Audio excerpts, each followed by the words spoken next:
What's different about the competitive strategies of these three firms? Dell, Mercedes, and JC Penney. Well, Dell, they're trying to be the low-cost player in the personal computer market. Mercedes, a very different strategy. Mercedes offering luxury automobiles. They're trying to be a differentiated player. They have a high premium price, and they're proud of it. They're selling you a luxury product and asking you to pay a price commensurate with the quality that they offer. And then what about JC Penney? Where do they stand?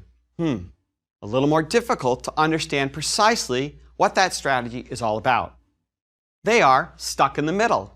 Neither successfully achieving that low-cost strategy, like Dell or Walmart, nor successfully achieving a differentiation strategy, like Mercedes or Apple. Strategy is all about understanding your competitive environment and then positioning yourself for success in that environment. Now, we looked in the last lecture about understanding your environment by doing the 5 forces. Now we try to understand what is it about the resources and the capabilities that you build as a firm that enable you to succeed in that environment. How do you position yourself in that environment? Robert Grant wrote that strategy is concerned with matching a firm's resources and capabilities to the opportunities that arise in the external environment.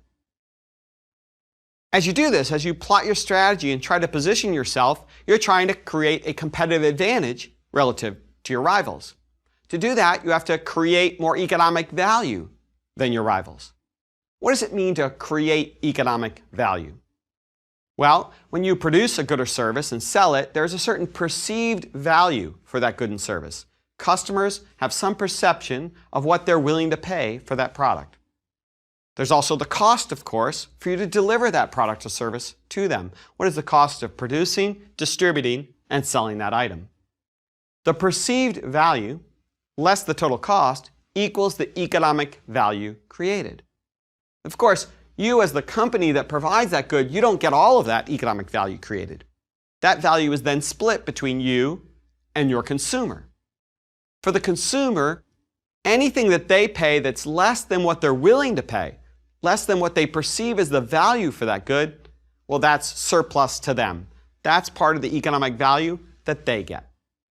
For you as the company, any price or any revenue that you can achieve higher than the cost of producing and delivering that good, that's the surplus, that's the profit for you.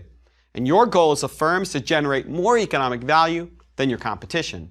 That's what we mean by achieving competitive advantage. Now, in terms of competitive positioning, there are 2 real questions that you have to ask yourself as you plot your strategy. First, what type of advantage do I seek? What type of competitive advantage am I trying to achieve as I look at my strategy relative to my competitors? And there really are 3 types of competitive advantage that you can strive to achieve. First, you can try to be the low-cost player, like TJ Maxx or Dell. Or you could be a differentiated player, like Mercedes. And finally, you may try to achieve what's called dual advantage, having very low cost and somehow achieving a premium price. A rather difficult task that we'll look at in a moment, but it is a possibility at least in terms of a strategy. Low cost, differentiated, dual advantage. But it's not just about what type of advantage you seek. There's also the question of what is the scope of your firm? What is your competitive scope?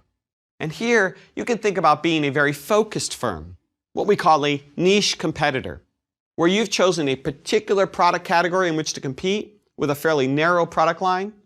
You've focused on a particular geography, and you have a fairly narrow customer segment that you're trying to serve, what we call a narrow target market.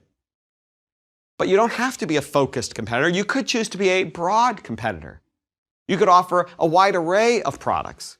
You could compete in an expansive geographical setting, perhaps even be a global player.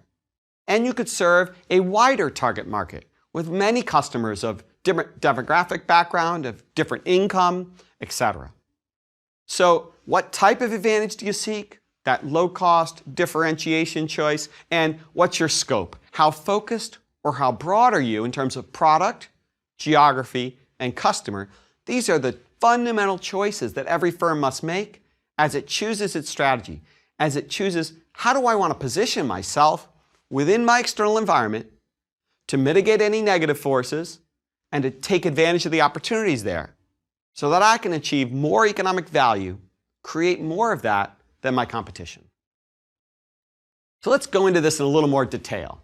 When we think about competitive advantage, we always start with who is the average competitor in my industry and how much economic value are they creating? What is the gap between the willingness to pay for their product and the costs for that firm to deliver that product to their customers? What kind of wedge is there between willingness to pay and cost for the average firm in my industry? Now, what am I trying to achieve if I want competitive advantage? Well, I'm trying to generate a higher wedge, a larger wedge between willingness to pay and cost than my competition. I'm trying to generate more economic value. How can I do that? Well, let's start by looking at how a differentiated firm does that. How does Mercedes do that? Well, they're trying to create much higher perceived value. They're trying to generate much higher willingness to pay than Chevrolet. But what about their costs? Well, their costs are going to be slightly higher than a brand like Chevrolet, right? It's going to cost more for that quality German engineering, for the luxurious look and feel of the automobile. So their costs are going to be higher than the competition. But the goal, if they want to be a successful differentiated player, is to have much higher willingness to pay, but only slightly higher costs, such that the wedge between willingness to pay and cost is higher than the competition, is larger than the competition. What does a successful low-cost player do? Well, they're trying to drive their costs much lower than their rivals. Now, they're going to sacrifice a little bit of willingness to pay. They're not going to be able to charge the same prices that the competition is charging. But hopefully, they're not sacrificing too much on price, and they're driving costs much, much lower. If they can do that, they've achieved a larger gap, a larger wedge between willingness to pay and cost. They've generated more economic value than their rivals. So two paths to creating that larger wedge between willingness to pay and cost: differentiation and low cost. Well, there is a third way to achieve competitive advantage. That's what we call dual advantage. That's where you both have a higher perceived value and a lower cost structure than your competition. Well, is that easy to achieve? Well, Michael Porter, in his seminal work on strategy, argued that dual advantage was very, very difficult to achieve, if not impossible. And I would concur. Not saying impossible, but it's very unlikely. Why is it so difficult to do? Well, because if you're trying to achieve that higher willingness to pay and create more perceived value, well, it's going to cost you some money. You're going to have to invest in research and development, in branding, in quality components. It's hard to have much lower costs than your competition if you're trying to create a premium product.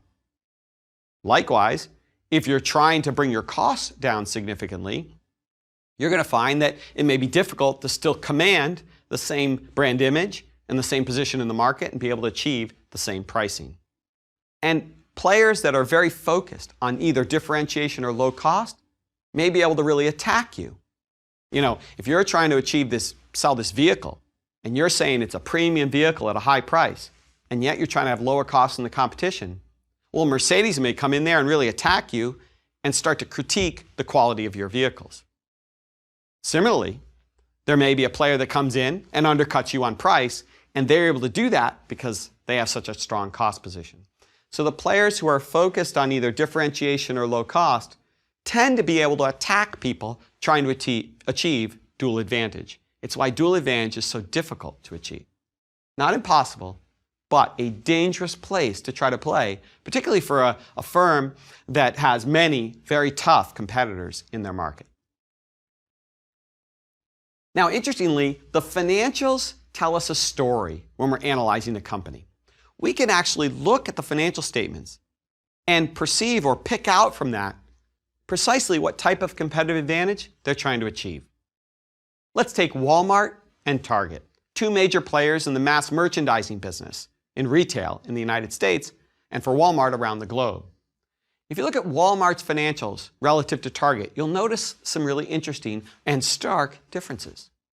Walmart has much lower gross margins than Target. They have lower overhead costs, lower selling, general, and administrative expenses. But they have much higher asset turnover than Target. They utilize their fixed assets more efficiently. They turn their inventory much more quickly than Target. When we look at these real differences in financial measures, are we simply saying, well, is one firm better than the other? It turns out both Target and Walmart generate very strong returns for their shareholders, or have over the last few decades. But what's interesting when we look at the financials is we notice they've taken a very different path to achieving success. Both successful firms, but very different approaches.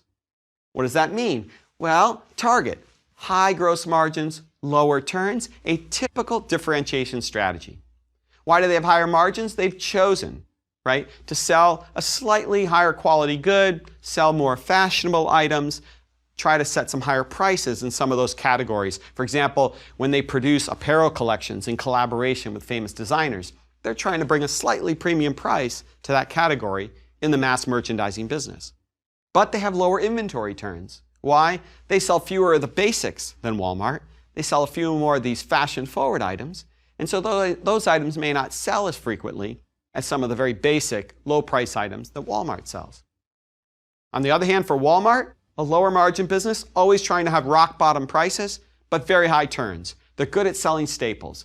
Basic products that you buy every day. You're going to go into that store very often, and so they're going to turn that inventory very quickly. Moreover, they're going to pack items in the store. The aisles aren't going to be quite as wide. The layout not quite as clean. It's more stack them high and let them fly at Walmart.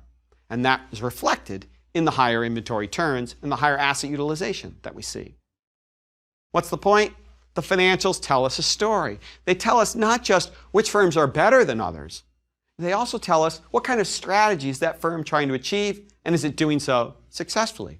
So if we looked at Nordstrom in the retail business and compared its financials to TJX, the parent company of Marshalls and TJ Maxx, we also would see a very different story. One generating high gross margins, having higher selling, general, and administrative expenses though, and perhaps accepting lower inventory turnover. That would be Nordstrom. And then we'd see TJX, very low expenses, but lower gross margins, charging lower prices, but turning their assets, utilizing their assets very efficiently, and therefore achieving high profitability in that way. Different paths to success. So if we put together what we've learned so far, we can see that there are four basic, what Porter calls generic competitive strategies. There's the broad differentiated strategy, Starbucks, a wide target market competing in many geographies with a differentiated product, a premium priced product in the coffee business.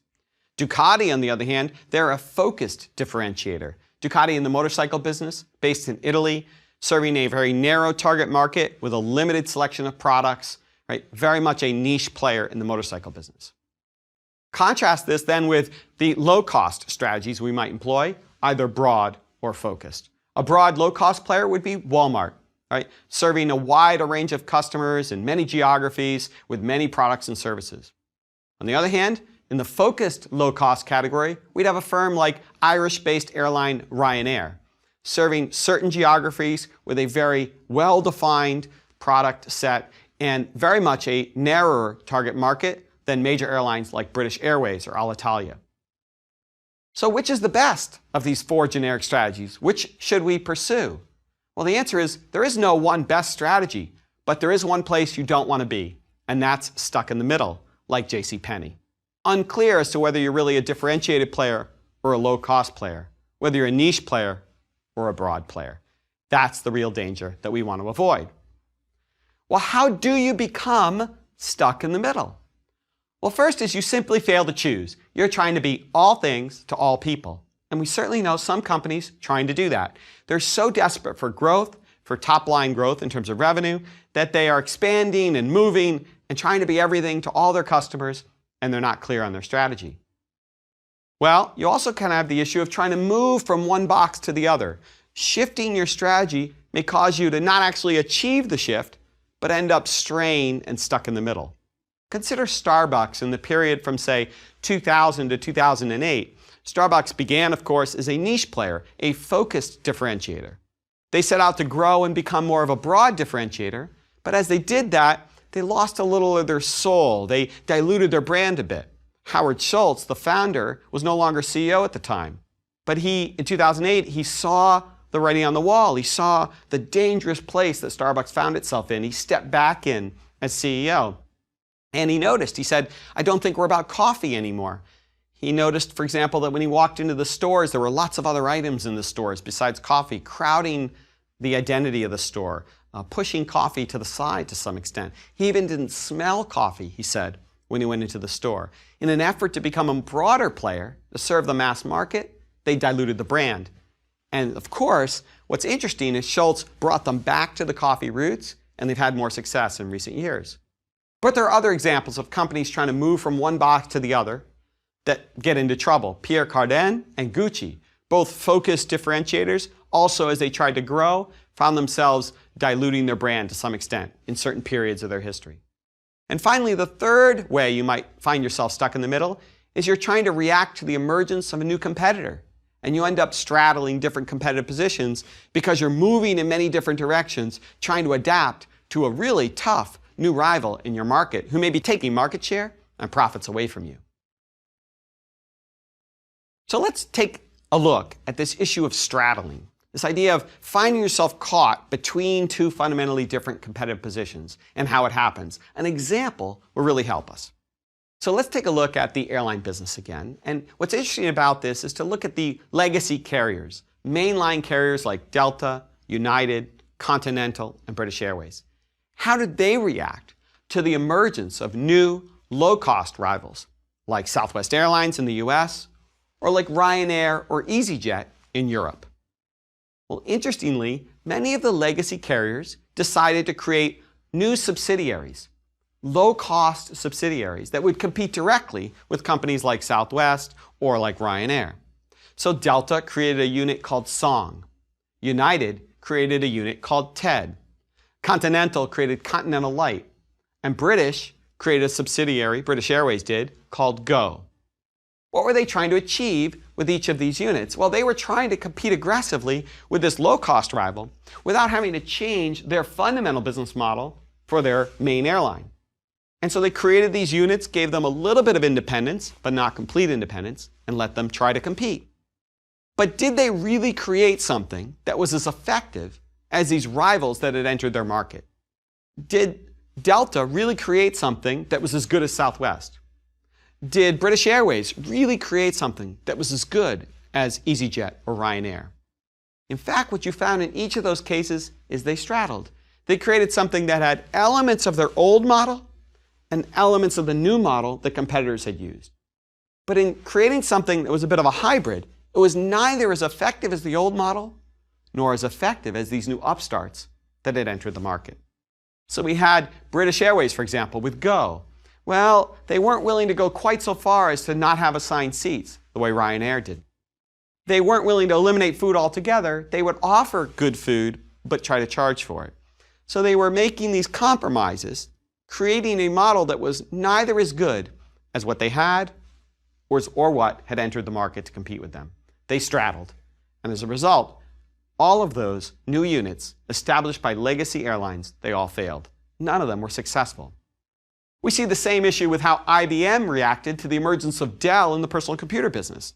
IBM was selling standardized products through a massive distribution channel, both at the retailer and wholesaler level. They had large factories achieving economies of scale, pumping out huge volumes of the same products. Dell, creating customized products, mass customization if you will, selling them only over the phone or online, not selling through retailers or wholesalers at all. Two very different strategies. How did IBM initially react to the emergence of Dell? Did they create a separate unit to strictly sell computers over the phone or on the internet? No, they tried to create a hybrid. They tried to ship partially assembled computers out to their wholesalers who then could perhaps customize for some of their corporate clients. They straddled. They created something neither as effective as their old model, nor quite as effective as that new model that Dell had founded in a dorm room in Texas. They straddled. So competitive advantage is an interesting thing. It's not about doing one thing well, right? It's not about what you often hear of as the term core competence. Competitive advantage is about a whole system of capabilities, an integrated, self-reinforcing system of activities that enable you to achieve advantage. A collection, an interconnected set of capabilities, resources, and choices. So crafting an effective strategy means you have to be different, not just copy the assortment of resources and capabilities that your rivals have achieved. You've either got to perform activities differently or perform different activities. That's the key if you want to achieve advantage. There is no silver bullet, no one thing that you can do better than the competition and therefore achieve long-term advantage. Why is this idea of interconnectedness or fit among your choices so important? Well, the idea is that one choice you make enhances the value of other choices you make. One capability you develop creates a stronger capability elsewhere in the organization. If these capabilities and choices fit together well, not only can you create a powerful advantage, it can be really hard for others to copy that system of activities. To understand this in a little more detail, let's take a look at Walmart's value chain. Looking back at their original strategy, what are some of the key choices that they made as they grew in the 1960s and 70s and 80s to be the most formidable retailer in the world? Well, they had an everyday low price strategy. Very few sales, everything always at low prices. They had little national advertising. They weren't doing a lot of new stores in urban areas. They were focused in rural locations. They had satellite technology to connect their corporate office in Bentonville, Arkansas, with the stores in these rural areas. They grew not by hopscotching around the country, but instead by creating a dense network of stores built around distribution centers that they had opened. They had very frugal travel policies and no regional offices, as many of their competitors did. So think about that for a moment. Each of those choices they made reinforced other choices. So having an everyday low price strategy fit very well with not doing a lot of national advertising. No need to advertise sales if you don't run a lot of sales, if you operate with everyday low prices. You want to have a highly efficient logistics system and distribution system?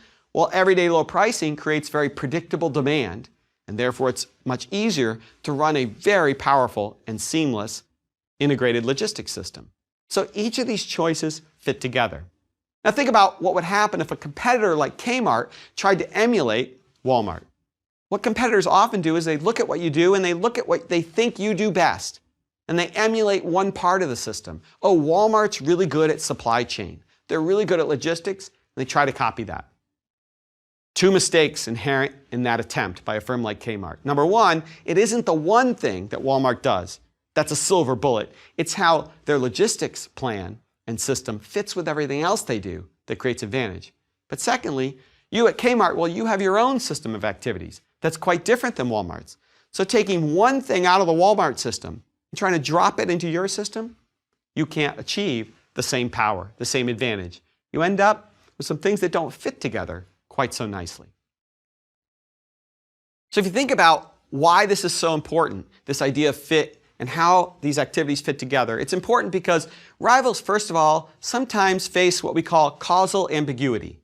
They don't really understand how all these activities fit together to create advantage. Secondly, they try to copy one piece of what you do instead of understanding the need to copy the whole thing. They also have made very different commitments than you have and very different trade-offs than you have. Therefore, it's difficult for them to alter those. Historical commitments are often rigid, and that rigidity prevents them from copying you.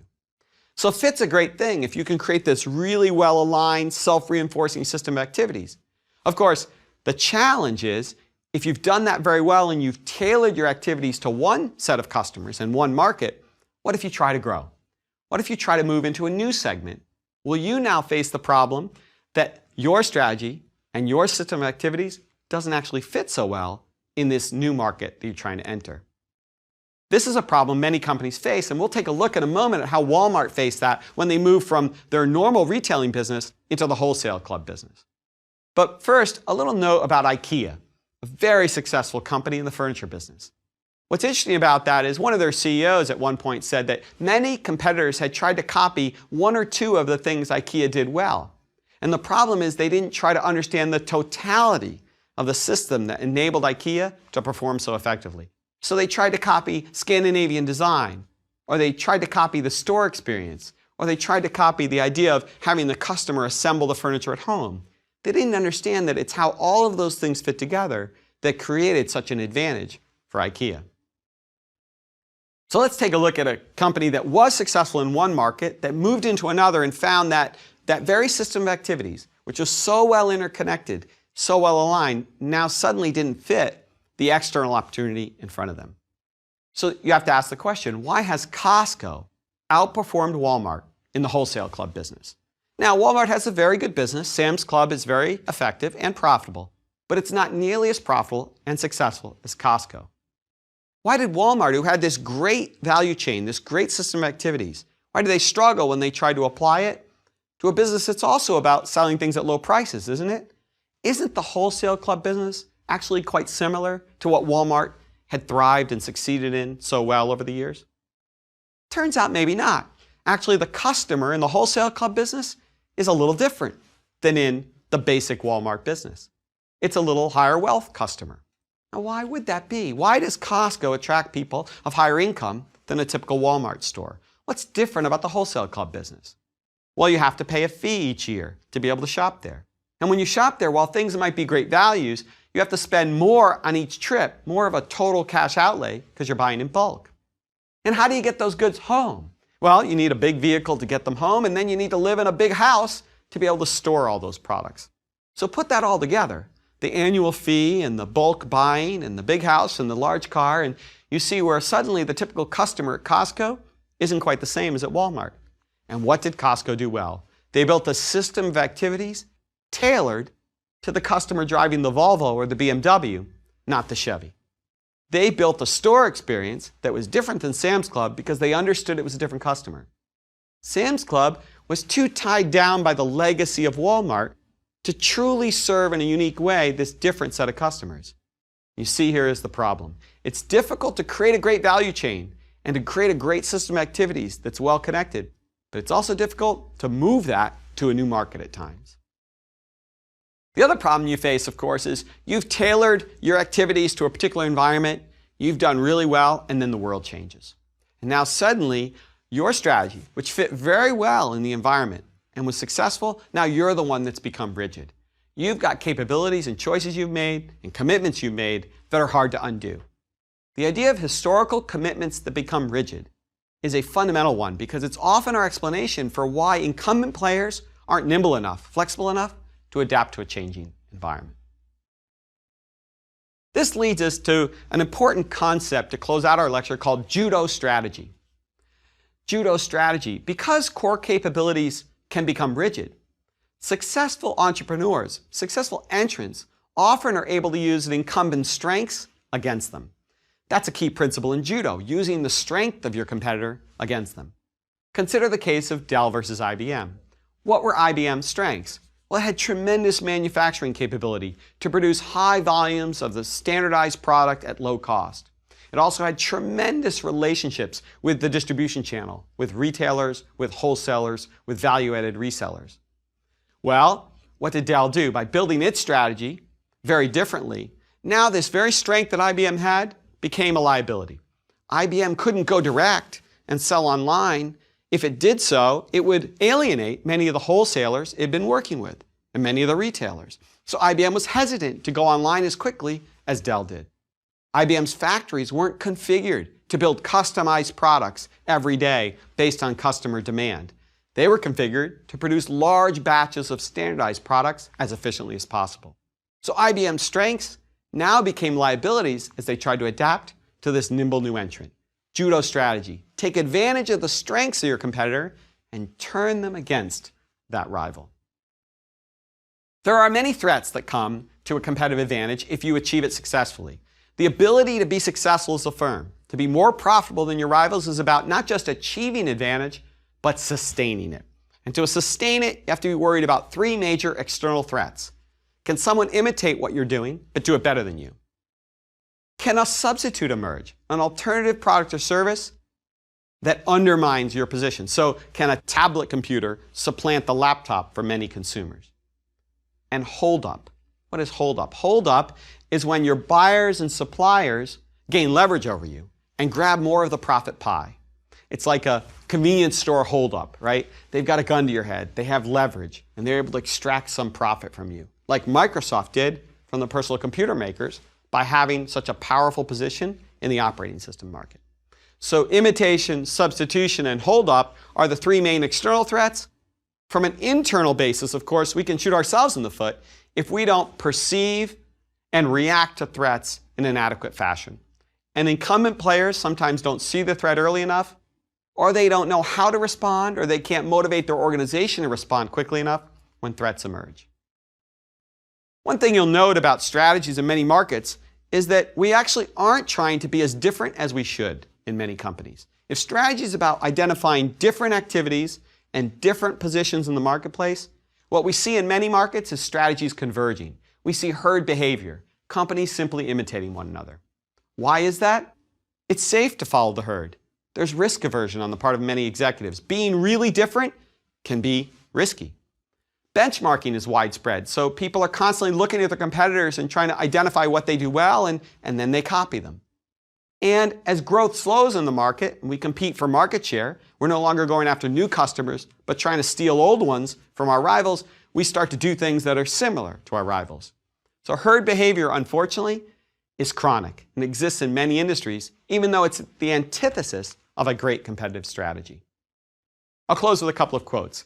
There's one great quote from Alan J. Lerner who wrote, "You write a hit the same way you write a flop." Right? Success sows the seeds of its own destruction.